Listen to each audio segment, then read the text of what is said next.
Estamos de volta e agora é a hora da nossa sala de entrevistas.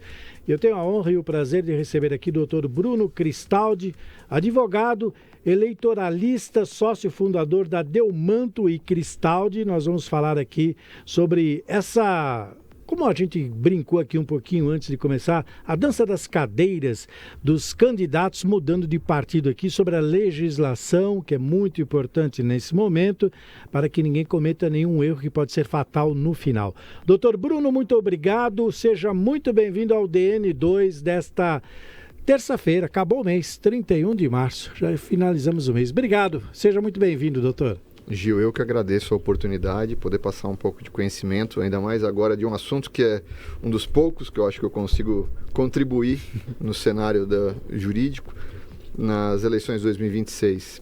E agradeço muito agora, adiando a notícia, pela oportunidade. Espero que seja a primeira de muitas. Não será, sem dúvida nenhuma. Nós estamos vivendo, doutor Bruno, um momento em que está se fechando a janela partidária. Isso me lembra muito fazendo O senhor falou, vamos evitar aquele juridiquês que muita gente não entende. Eu acho bem por aí mesmo. E para deixar a conversa mais esclarecedora, vamos tentar fazer uma analogia ao futebol, né? Quando fecha a janela dos times, é aquela correria para pegar os melhores jogadores, né? Parece que os partidos agora estão em busca dos melhores candidatos para que eles concorram numa eleição com uma equipe forte, podemos assim dizer. E nós, dia 3 agora, fecha a janela, né? E está todo mundo mudando de partido. E vamos falar de lei. Como é que funciona isso? A pessoa se filiou a um partido, ganhou uma eleição, a maioria está cumprindo o seu mandato, muda de partido, vai para outro. Isso não cria nenhum problema, doutor? Porque, afinal de contas, antigamente, eu me lembro muito bem, não tínhamos tantos partidos, mas as pessoas votavam pela ideologia do partido. O partido estabelecia lá as regras, o que ele lutaria, independente dos candidatos, e as pessoas votavam pelo partido. Ao longo do tempo, a política tomou outra cara, os eleitores também, e aí os candidatos passaram a ter vida própria. Eles que escolhem o partido, praticamente, né? Diante das suas ideologias e de suas ações. E hoje nós vivemos um momento como esse. A gente percebe que os candidatos estão mudando de partido. O partido quer o melhor elenco para que ele consiga mais cadeiras, para que consiga muito mais benefícios. Explica para quem está nos assistindo aqui pelo FM 82.3, com imagens pelo nosso portal. Como que isso funciona, doutor? A legislação ela passou por uma fase onde ela tinha algumas exigências para as pessoas que iriam se candidatar. Então começou com 1 ano de filiação partidária, de domicílio eleitoral. Sim. Essas são as chamadas condições de elegibilidade. Porque a pessoa tinha que ter um mínimo de vínculo com o lugar onde ela vai concorrer à eleição e com o partido, com as bandeiras do partido. Houve uma diminuição para 6 meses. Então, 6 meses antes da eleição, a pessoa precisa estar no partido pelo qual ela pretende concorrer. Sim. E quando a pessoa vai concorrer e ela já está numa cadeira, ela já está exercendo o mandato, teve uma decisão recente, na linha do que você disse, Gil, que colocou que os mandatos pertencem aos partidos. Eles não são mais da figura individual do candidato que se elegeu. É um esforço conjunto de uma legenda que normalmente consegue trazer essa pessoa por um esforço coletivo de montagem de chapa, investimento de fundos e defesa de bandeiras. Então, esse mandato eleitoral, ele fica se a pessoa sai do partido, a não ser que ela tenha uma justa causa. E aí a lei elencou alguns casos de justa causa, que ele é uma lista taxativa, exaustiva. E alguns casos são permitidos onde a pessoa migra de legenda sem que ela perca o mandato. E uma dessas possibilidades é a pessoa que está no final do seu mandato, ou seja, a janela que se ouve falar, é os últimos 30 dias antes desse prazo para a pessoa se filiar, para ela ter 6 meses de filiação. Quando a pessoa chega nesses 30 dias e ela está no final do mandato, olha que importante essa definição, não serve para um vereador esse ano.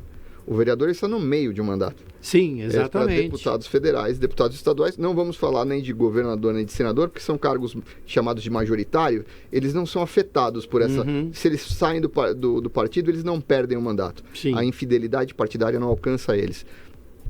Mas os deputados, atuais deputados estaduais e federais, eles saem durante esses 30 dias porque a lei entendeu que ele precisa ser fiel com um mandato que ele pretende desenvolver. Então, quais as bandeiras que ele pretende desenvolver? Se não permitisse esses 30 dias para ele sair e encontrar o partido pelo qual ele quer defender novas bandeiras, seria uma ferramenta de aprisionar o candidato numa legenda, quando, na verdade, ele quer defender outros interesses, outras bandeiras, outros ideários. Então, de certa forma, foi uma mudança positiva. E aí é interessante analisar que existem essas justa-causas, mesmo fora da janela, quando não é um deputado, às vezes um vereador ou um outro filiado, que ele pretende sair de um cargo de vereança, por exemplo, para ir para outro partido. No atual momento, se ele não tem uma justa causa para fazer isso, ele perde o mandato. Agora, vamos imaginar uma situação. O João, que é deputado federal, o João é fictício aqui se não aparece algum deputado João, vai me processar.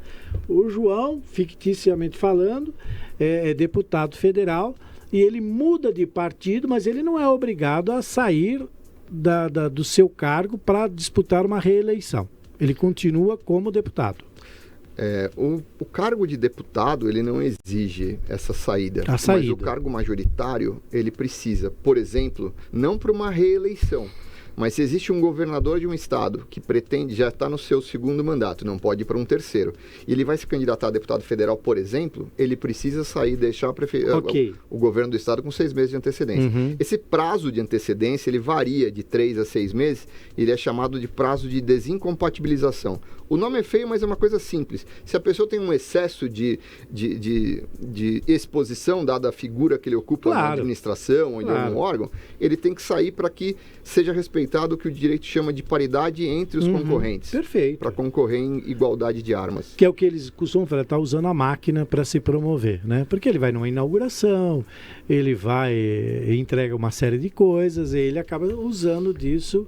A própria visibilidade do cargo, às vezes, já coloca ele em destaque que tira a igualdade das partes. Né? Agora, nessa questão que eu estava falando, por exemplo, secretários, hoje, de Brasília, nós tivemos aí quase 21 ministros saindo do ministério porque eles vão se candidatar. Quase 21 ministros, o número é exagerado, mas a gente tem muito mais ministros, né? Mas 21 já estão se desligando para poder concorrer.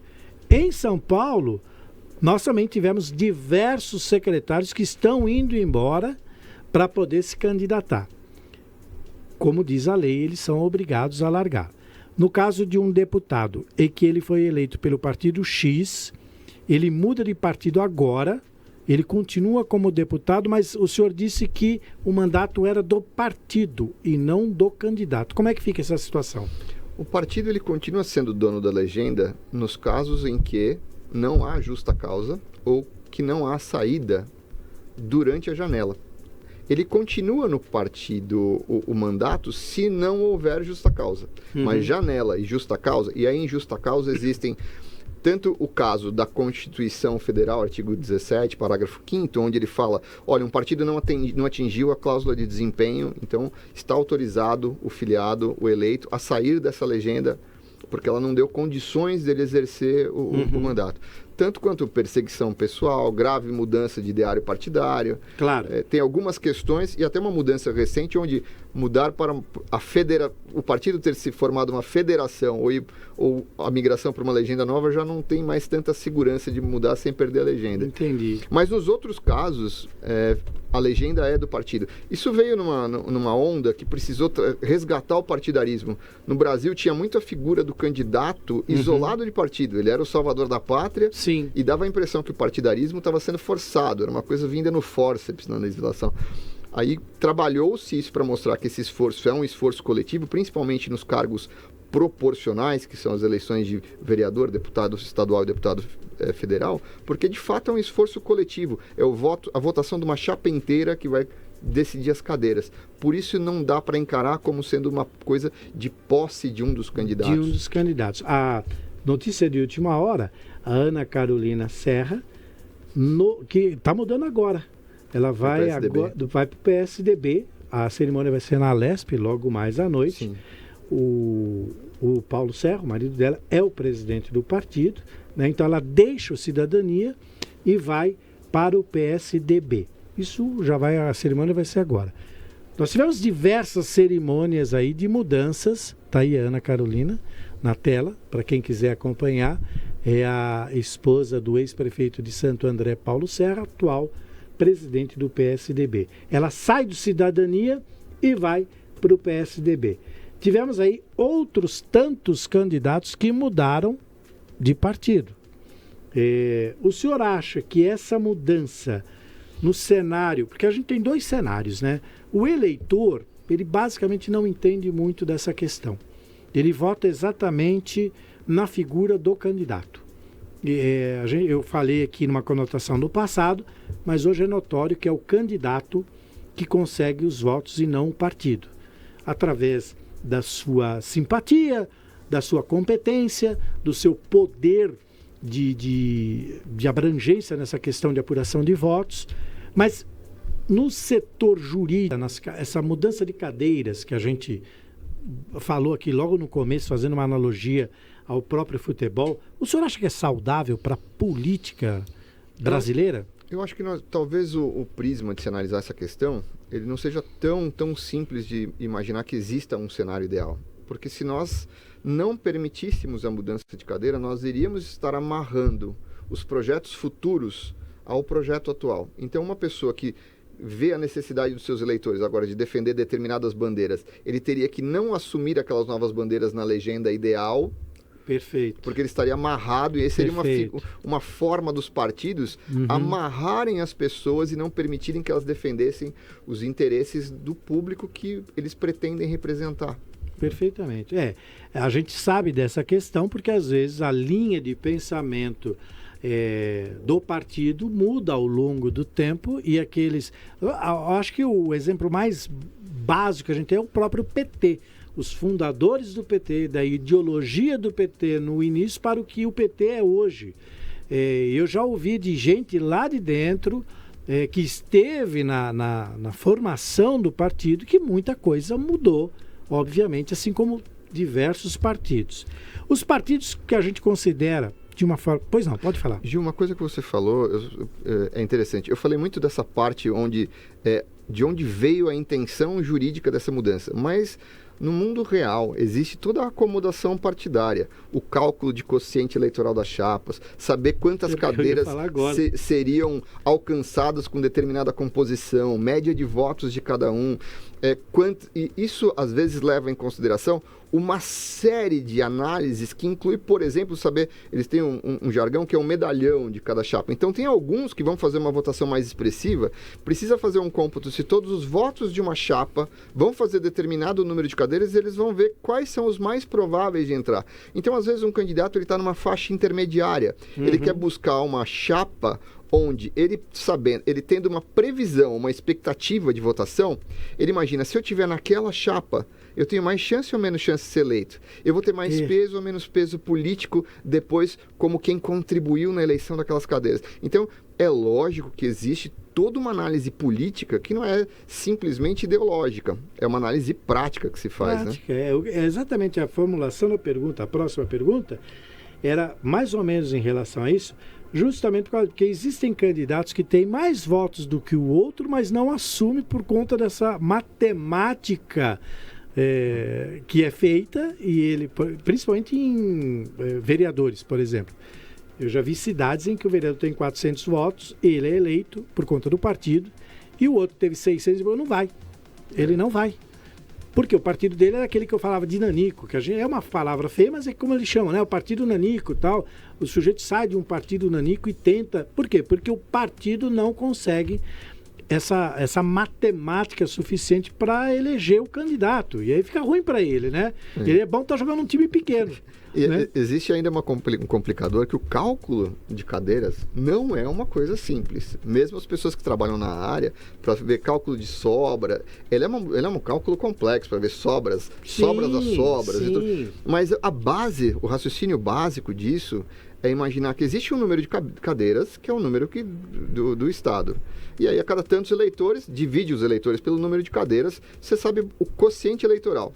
Então, vamos supor que um quociente eleitoral, ou seja, quantos votos precisam para uma cadeira. Vamos supor que no município seja 40 mil votos. Cada 40 mil votos que uma chapa alcançar, ela vai colocar um na cadeira.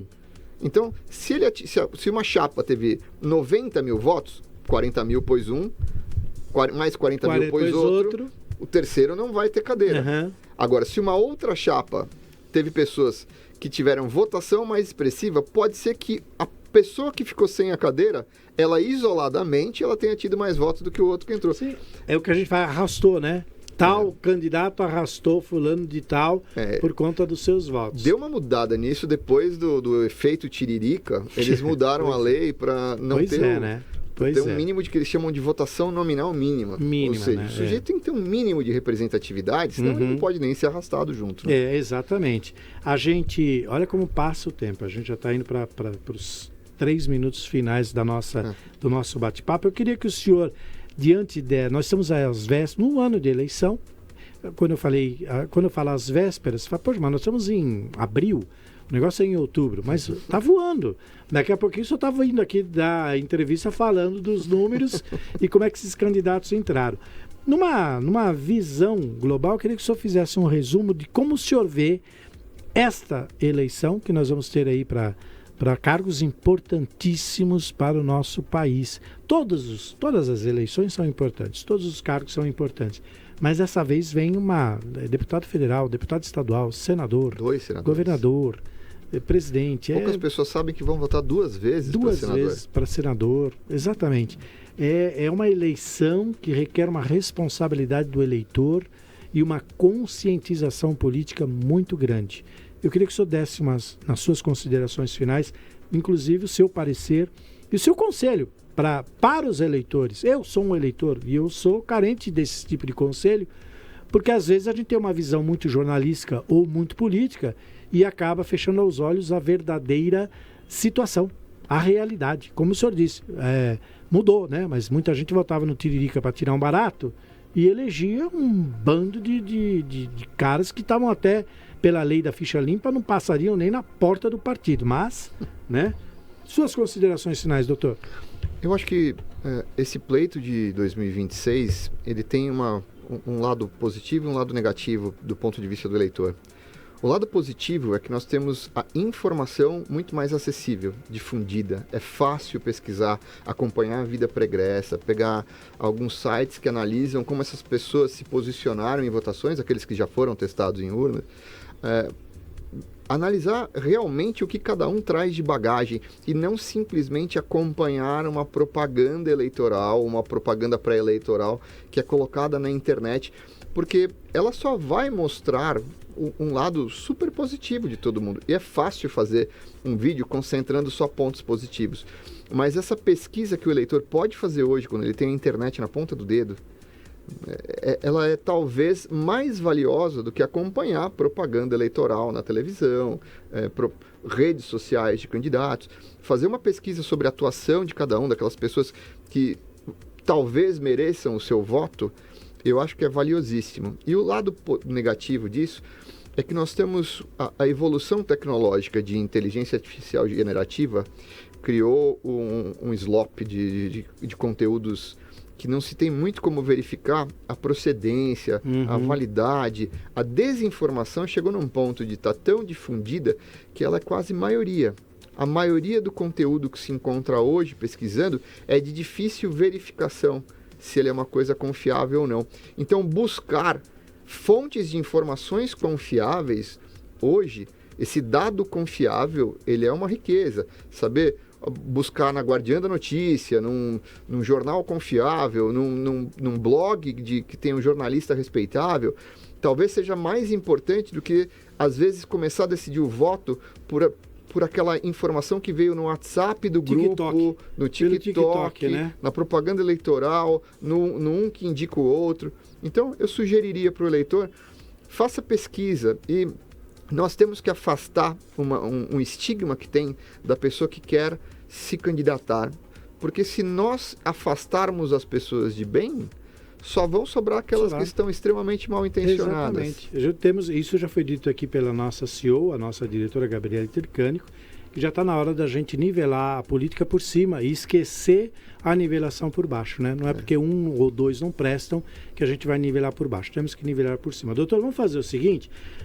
Deixa acabar essa mudança, todos eles se estabelecerem nos seus verdadeiros novos partidos, Quando tudo isso estiver formalizado, a Kathleen vai formalizar o convite, o café, quem indicou o senhor, nosso querido Ricardo Café, que nos representa lá no Alto Tietê, para que o senhor volte e explique melhor como cada partido vai ter essa possibilidade de maioridade em tempo de publicidade entre seus candidatos, para que a gente possa passar para o eleitor uma explicação mais clara sobre como isso vai funcionar, quais são as regras que serão aplicadas, para que a pessoa saiba, pelo menos ela tenha uma noção de como ela vai proceder na cabine ali. Não é só apertar o dedo para qualquer um não, porque a decisão é muito importante. Está feito o convite, doutor. Muito obrigado. Eu agradeço a indicação. O Ricardo Café é um profissional de uma competência técnica que é fora do padrão. É uma pessoa queridíssima, agradeço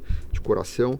E eu me coloco à disposição, quaisquer assuntos que surjam agora referentes ao direito eleitoral, não me arrisco em outras áreas, porque eu sou o que dizem do one trick pony, né? Eu sou o cavalo de um truque só. O cavalo do... Mas eu vejo que tem assuntos que podem ser de interesse não só das equipes envolvidas nas eleições, como dos eleitores, como, por exemplo, o que pode ser falado nesse período que ainda não é eleitoral propriamente dito. Eu vejo muita gente buscando aquelas relações do que pode e o que não pode na internet, que não servem hoje, né? Hoje, tudo que se coloca na internet que diz respeito a eleições não é mais simplesmente buscar uma palavrinha mágica. Depende de contexto. Eu costumo dizer que para nós entendermos o contexto do que está sendo dito, para saber se é lícito, se é conteúdo falso, se é conteúdo difamatório, se ele é uma desinformação, não basta analisar as palavras, existe uma questão semântica de contexto. Costuma-se dizer, né? Proibido entrar de biquíni na porta da igreja quer dizer uma coisa, na praia de nudismo quer dizer outra. Exatamente. Então, eu acho que ajudar, inclusive, a passar essas noções de como hoje se interpreta o que pode e o que não pode nessa luta franca que é o período eleitoral, eu acho que é uma coisa que pode agregar valor. Numa das estantes do meu escritório tem aqueles macaquinhos que eu não falo, não escuto, não ouço. Eu estou basicamente isso ultimamente. Dr. Bruno Cristaldi foi o nosso convidado na nossa sala de entrevista no DN2 desta terça-feira, 31 de março. Muito obrigado, doutor, pela sua entrevista, pelos esclarecimentos. Está feito o convite, o senhor volta numa outra oportunidade aqui, quando as coisas estiverem mais caminhadas, aí, um pouco mais decididas, para que a gente faça aí várias entrevistas falando sobre esse momento eleitoral. Muito obrigado, Gil. Boa noite, bom trabalho para todos. Muito obrigado.